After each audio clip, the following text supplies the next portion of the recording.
Boa noite, professora doutora Sandra Brito. Boa noite, colegas. Este é o grupo 1, vai apresentar os aspectos da gestão estratégica. O grupo é composto por Alberto Queiroz, Ali Momad Musa e Miguel Momad, eu que vos falo. Ao longo da apresentação nós vamos falar da introdução, conceitos, estrutura da estratégia, princípios da estratégia, tipos da estratégia, processo estratégico, estratégias na banca e a conclusão. A gestão está presente nas nossas vidas a todo instante, pois vivemos exercendo atividades em busca de uma sobrevivência equilibrada através da satisfação de necessidades. A integração de todos os setores são importantes para qualquer tipo de empresa. Além disso, todos são essenciais quando pensamos em objetivos estratégicos, o que nos leva à gestão estratégica, que é basicamente aquilo que nós vamos abordar ao longo da apresentação.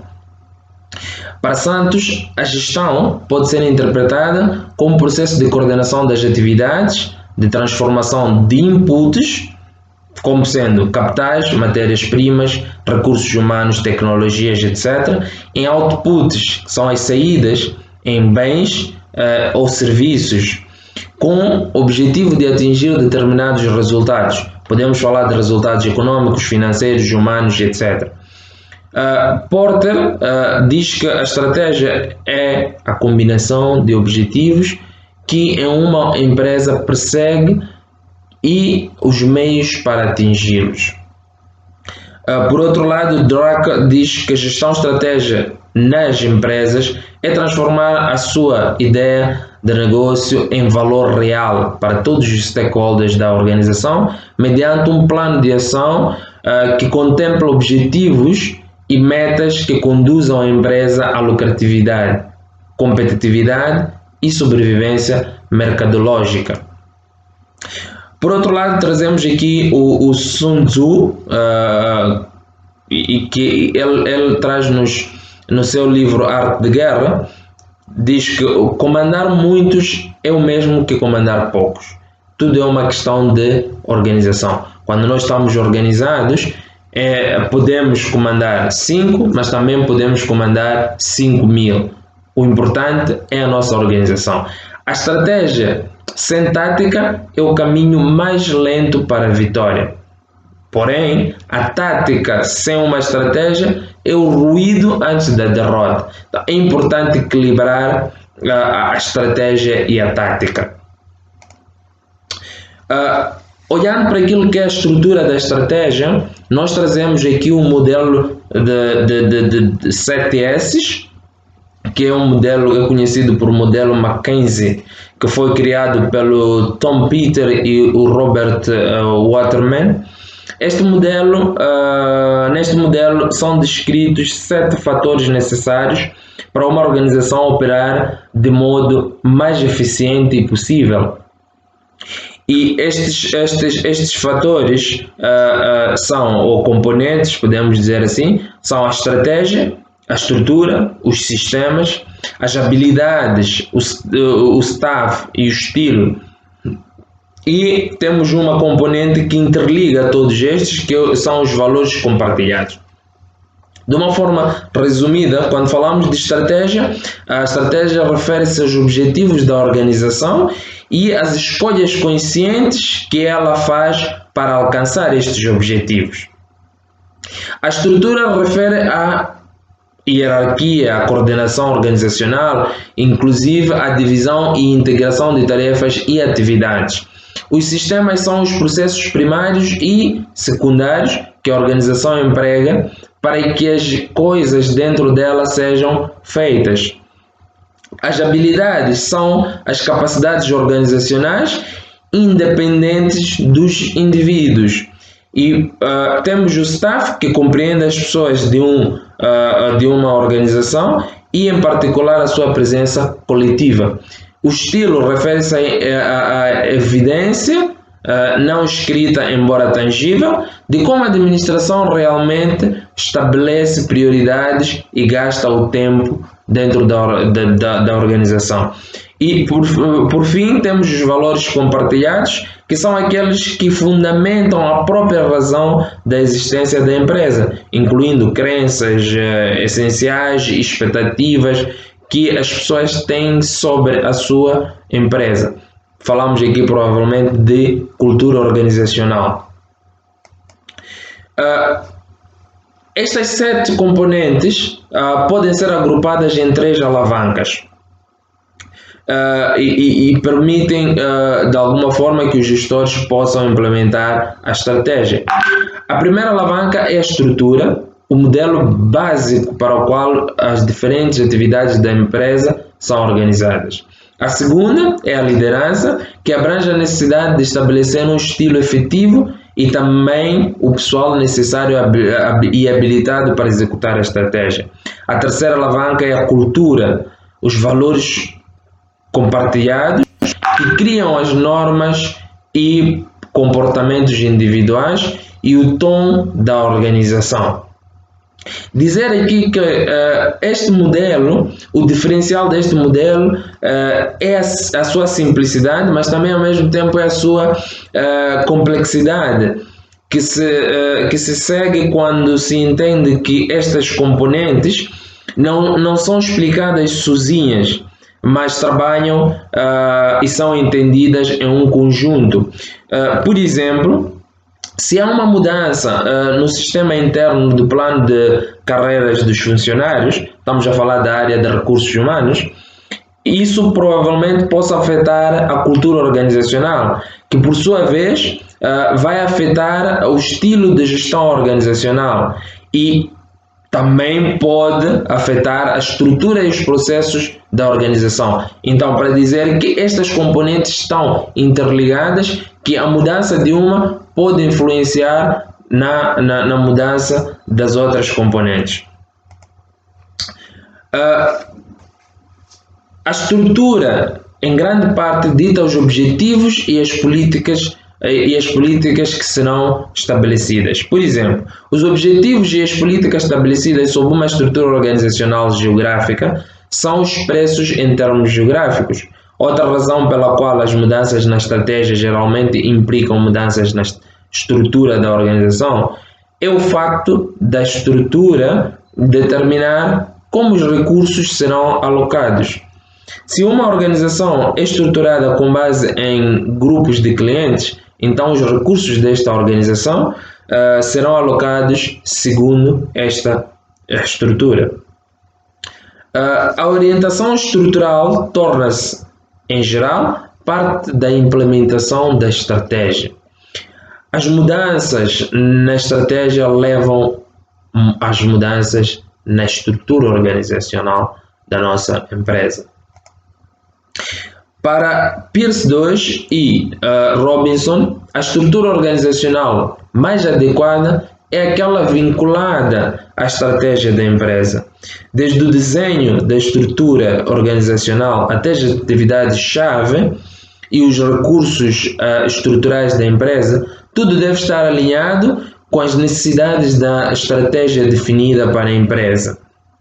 Por exemplo, trazemos aqui um exemplo.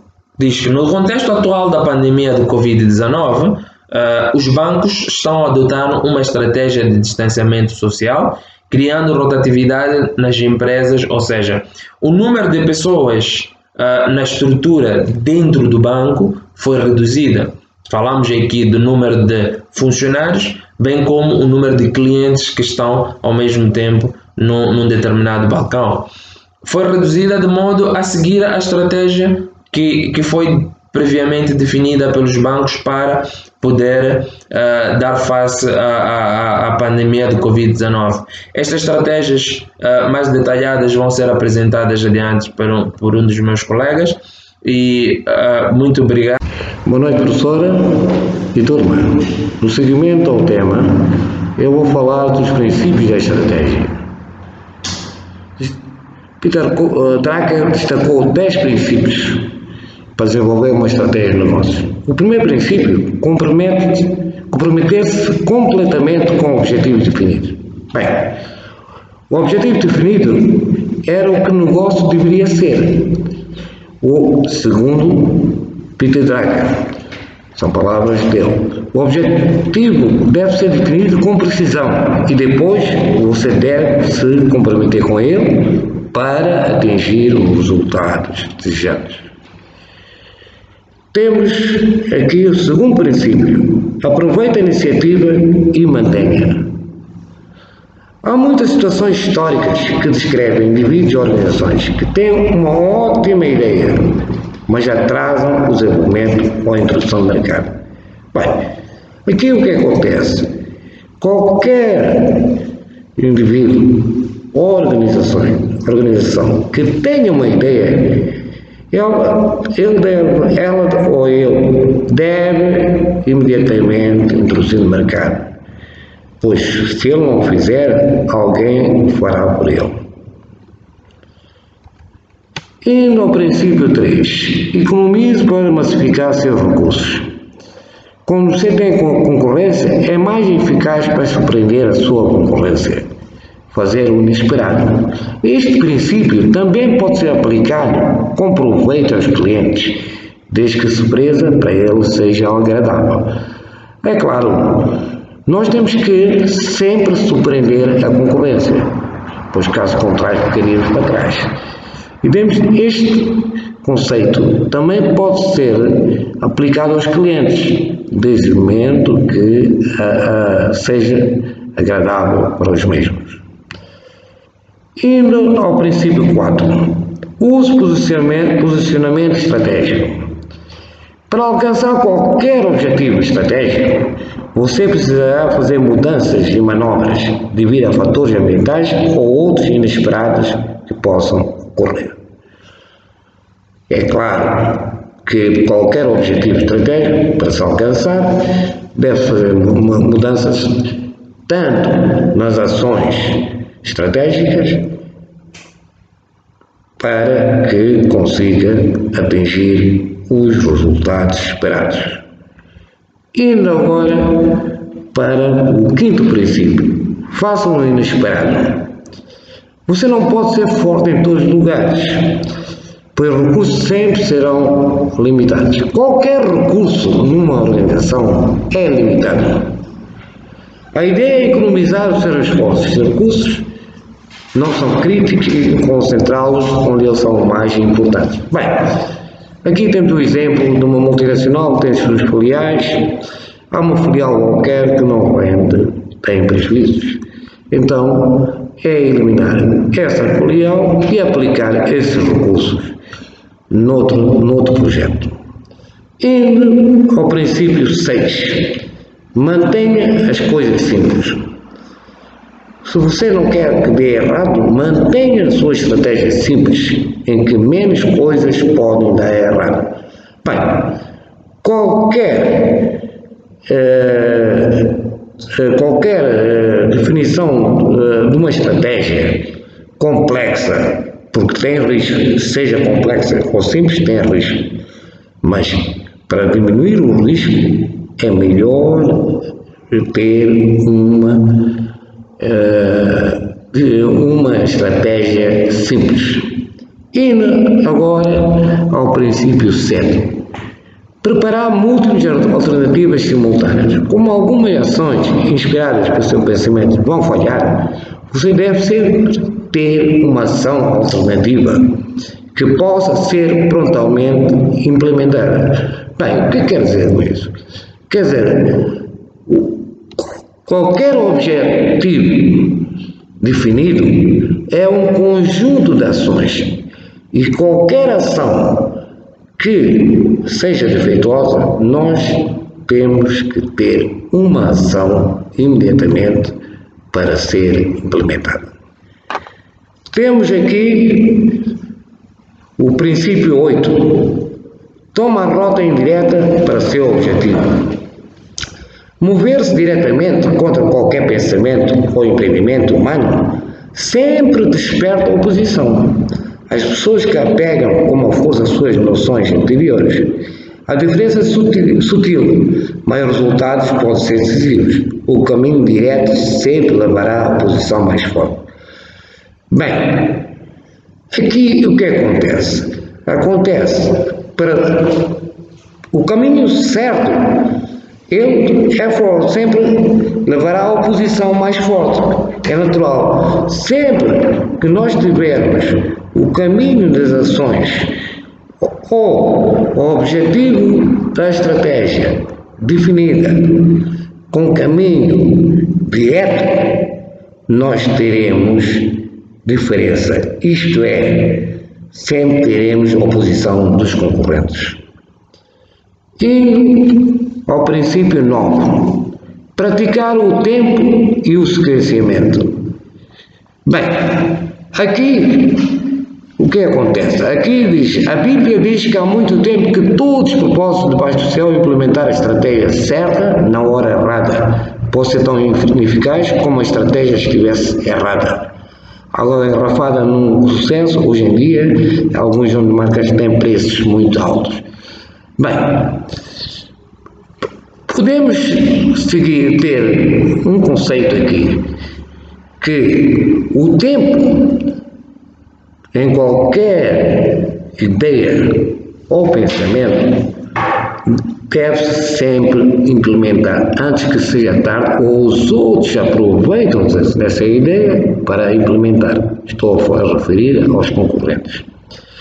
Ainda ao 10º princípio, que é o último, explore o seu sucesso. Não pare sem desacelere, nem desacelere quando estiver atingindo os seus objetivos. Bem, mesmo que tenhamos definido uma estratégia para atingir um objetivo, preciso alcançar resultados. Mesmo que tenhamos alcançado os resultados, não devemos acelerar, pois a concorrência será algo e outra chance de pará-lo. Obrigado. Boa noite, professora. Boa noite, colegas. Dando seguimento aqui ao tema, o aspecto que irei abordar é tipos de estratégias. Em resumo, destacamos 4 tipos de estratégias: a estratégia de sobrevivência, estratégia de crescimento, estratégia de manutenção, estratégia de desenvolvimento. A estratégia de sobrevivência adotada quando a empresa está sem perspectivas, com alto índice de pontos fracos e ameaças externas elevadas. Neste caso, ações estratégicas podem incluir redução de custos, desinvestimentos e liquidação dos ativos. Temos como exemplo, recentemente, o Barclays Bank vendeu as suas ações ao grupo Absa. Em relação à estratégia de crescimento, ações estratégicas, neste caso, podem incluir inovação em produtos e serviços, parcerias, expansão empresarial. Quando questões internas limitam a empresa e fazem com que ela não consiga atender às demandas do mercado. Como exemplo, trazemos aqui a introdução da tecnologia 4.5G da Vodacom e temos aqui uma declaração de um dos diretores, portanto, da Vodacom, que diz assim: o objetivo é tornar a Vodacom Business num líder de conexão entre as pessoas, lugares e coisas que são importantes para as empresas. Para continuarmos a crescer, não só iremos mostrar os benefícios da tecnologia, mas acima de tudo ajudar os nossos parceiros a atingirem os resultados que almejam. O nosso trabalho é ajudar as empresas e pessoas a alcançarem o seu sucesso no mundo digital. Portanto, esta é uma declaração de José Correia Mendes. Em relação à estratégia de manutenção, ela é adotada quando a predominância de ameaças vem do ambiente externo, mas a empresa possui uma série de forças com disponibilidade financeira, recursos tecnológicos, etc., que a possibilita manter a sua posição. Como exemplo, podemos citar aqui o Standard Bank. Nos últimos anos tem mantido a sua posição no ranking dos bancos, portanto, a terceira posição, tendo como estratégia principal atuar no segmento corporate, e este banco está mais ligado aos grandes projetos de gás e petróleo no norte do país. Em relação à estratégia de desenvolvimento, ela é dotada com oportunidades externas e forças internas. Podemos citar aqui um exemplo do reforço de capital do Nedbank no Banco Único, passou de 50% a mais uma ação para 87,5%, operação realizada no segundo trimestre do ano, portanto do corrente ano, o que demonstra desenvolvimento mesmo em tempos de crise, pela oportunidade surgida. Como declaração, trazemos aqui o Terence Sebia, que é um dos executivos do Nedbank, que diz assim: o aumento de participação no Banco Único está alinhado com a estratégia do Nedbank de se expandir e aumentar as suas operações, portanto, nas regiões de África. Em relação ao tema, ao aspecto do processo estratégico, o que é processo estratégico? São aqueles considerados essenciais para as atividades que a empresa exerce. Trata-se de uma sequência de tarefas responsáveis por gerar valor para o cliente final. São aqueles processos sem os quais seria impossível atender às necessidades dos clientes e superar suas expectativas. Podemos ver aqui este quadro, este slide, onde destacamos aqui as etapas. Portanto, a primeira, que é a análise dos ambientes internos e externos, que é monitorar o ambiente organizacional com vista a identificar os pontos fortes, pontos fracos, oportunidades e ameaças. Na segunda etapa, temos o estabelecimento de uma diretriz organizacional. Neste caso, estamos a falar da definição da missão e visão. Na terceira etapa, que é propriamente a formulação da estratégia, como ir, definição das ações que serão responsáveis para conduzir a organização no sentido de conquistar os objetivos traçados. Portanto, quarta etapa, temos a implementação da estratégia, que é a colocar a estratégia em ação. Quinto passo seria o controle estratégico. É responsável por monitorar o processo de gestão estratégica. Portanto, estes são os passos para um processo estratégico. Na banca, uma das ferramentas que tenho usado propriamente, eu pessoalmente também tenho usado, é o PDCA, que é uma ferramenta que ajuda a entender como um problema surge e como deve ser solucionado. Assim que uma oportunidade de melhoria é identificada, são definidas ações para promover as mudanças necessárias. Desse modo, espera-se que os resultados sejam atingidos com mais qualidade e eficiência. O que significa este PDCA? Portanto, é Plan, Do, Check, Act. Plan, identifique o problema e planeie as melhorias. Portanto, crie um plano de ação. É necessário criar um plano de ação. Do, envolve as pessoas e execute o plano. Check, analise se tudo está correto, de acordo. E, por fim, Act, que é compartilhar este aprendizado para o resto das equipas. Podemos citar aqui algumas estratégias na banca, atualmente neste contexto de pandemia. O período que temos vindo a viver desde março tem obrigado alguns bancos a uma rápida mudança devido, portanto, ao Covid-19, vulgarmente conhecido como coronavírus. O que é que os bancos estão a fazer para preservar a segurança dos colaboradores nestes tempos de pandemia? Primeiro, assistência médica e apoio aos colaboradores 24 horas, 7 dias por semana. Portanto, há pessoas que foram destacadas especificamente para coordenar esta ação. Segundo, distribuição de máscaras, luvas, desinfetantes. Terceiro, identificar e colocar os colaboradores considerados de alto risco em teletrabalho ou afastados dos postos de trabalho. Quarto, implementação do regime de rotatividade de 2 semanas.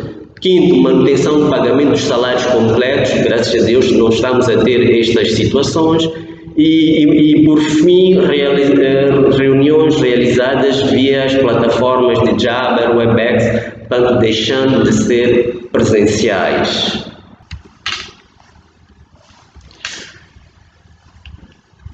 Como conclusão, portanto, para uma empresa atuar com uma gestão estratégica precisa apurar todos os seus processos e a sua real situação e desenvolver ações corretivas constantes, focando seus objetivos e metas e desenvolvendo suas estratégias de forma a manter sua sobrevivência, crescimento e diferenciação competitiva.